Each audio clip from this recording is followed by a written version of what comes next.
दोस्तों पत्नी से एक तरफा तलाक कैसे ले सकते हैं दोस्तों, और साथ में ही अगर पत्नी चरित्रहीन है, एडल्ट्री में है, किसी और के साथ रह रही है, तो ऐसे में एक तरफा तलाक कैसे लिया जा सकता है दोस्तों, और क्या गलतियां पति को नहीं करनी है दोस्तों तलाक के मुकदमे में। दोस्तों जय हिंद, नमस्कार, मैं एडवोकेट आशीष मिश्रा। लाइक कर दीजिएगा, शेयर कर दीजिएगा, सब्सक्राइब कर दीजिएगा ताकि ये इन्फॉर्मेशन और लोगों को मिल सके। दोस्तों अगर किसी भी तरीके से पत्नी या पति के बीच में मैट्रिमोनियल डिस्प्यूट चल रहा है और अगर आपकी पत्नी क्रूर है, आपके साथ में क्रुएल्टी कर रही है, आपके परिवार और सम्मान और मानवीय भावनाओं को ठेस पहुंचा रही है दोस्तों, तो तलाक ले लेना ही उचित है दोस्तों। अगर आपकी एज कम है दोस्तों, तो ऐसे में आप दोबारा शादी भी कर सकते हैं दोस्तों, तो आपके लिए तलाक लेना कहीं ना कहीं उचित है। लेकिन तलाक देना या लेना यह पति पत्नी के हाथ में नहीं होता है दोस्तों। अगर कोर्ट में मुकदमा दायर किया जाता है और मुकदमे का आधार जो होता है दोस्तों वो तलाक को पुख्ता करता है, और तलाक कोर्ट जब मंजूरी दे देती है दोस्तों वो फाइनल हो जाता है। और अगर पत्नी लगातार पति को प्रताड़ित कर रही है, उसके घर वालों पर झूठे मुकदमों में फंसा रही है दोस्तों, तो इन बातों को साबित किया जाता है ताकि तलाक आपको मिल सके, आप तलाक और शादी के बंधन से मुक्त हो सके दोस्तों। और बीते कुछ समय पहले दोस्तों कोर्ट ने माता पिता से अलग रह रही, मतलब कई सारी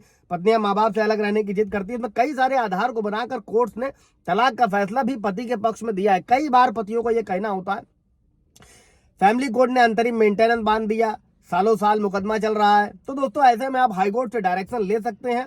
एक होता है कि रोज रोज इंतजार करते रहना, और एक होता है कि अपने काम में, अपने फैसलों में आगे बढ़ना दोस्तों। और ऐसा ही नहीं है, कई सारे मामलों में जो हाई कोर्ट है उनके द्वारा जो डिसीजन पारित किए गए, जिसमें पत्नी ने अगर झूठा मुकदमा दर्ज कराया है, प्रताड़ित किया है, तो उसको आधार बनाकर तलाक पति को मिला है और उसे एक्सेप्ट भी किया गया है दोस्तों। और आमतौर पर यह देखा जाता है कि तलाक का जो मुकदमा होता है दोस्तों वो पुरुषों द्वारा दायर किया जाता है, और पुरुष द्वारा दायर जो तलाक होता है दोस्तों उस पर महिला को कहीं ना कहीं कई सारे फायदे और कानूनी संरक्षण भी मिलता है दोस्तों।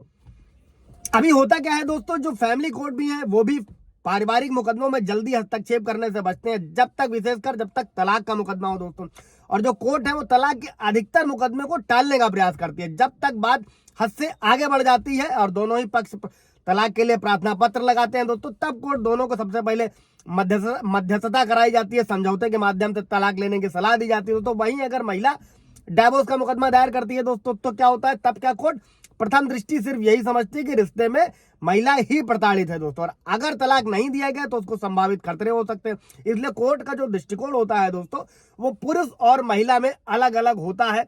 ये जग जाहिर है, ये सबको पता है, जेंडर न्यूट्रल कानून नहीं है। और ऐसे अनेकों एग्जाम्पल्स हैं दोस्तों जिसमें महिला द्वारा तलाक के लिए आवेदन अगर दिया जाता है तो समाधान शीघ्र हो जाता है। वहीं अगर पुरुष द्वारा यानी कि पति द्वारा तलाक की अर्जी लगाई जाती है तो उसमें बरसों लग जाते हैं अंतिम फैसला आने में दोस्तों। और छोटे शब्दों में अगर समझे कि जब तक पत्नी पुनर्विवाह नहीं कर लेती है या आर्थिक रूप से वो सक्षम नहीं होती है, तब तक तलाक के बाद भी आपसे वो भरण पोषण प्राप्त करने का अधिकार रखती है। ऐसे में सुप्रीम कोर्ट के इसके विपरीत जजमेंट भी है दोस्तों कि अगर पत्नी अलग रह रही है, अडल्ट्री में रह रही है, तो मेंटेनेंस नहीं देना है दोस्तों। बशर्ते कि अभी एक और रिसेंटली मैंने वीडियो बनाया जिसमें अलग रह रही पत्नी को सीआरपीसी 125 के 4 के तहत मेंटेनेंस दिया जाएगा दोस्तों। और अगर आप तलाक के बाद किसी पुरुष के साथ उसका संबंध सिद्ध कर सकते हैं, तब आप भरण पोषण देने की राशि से बच सकते हैं, अगर पत्नी का आप साबित कर ले जाते हैं दोस्तों।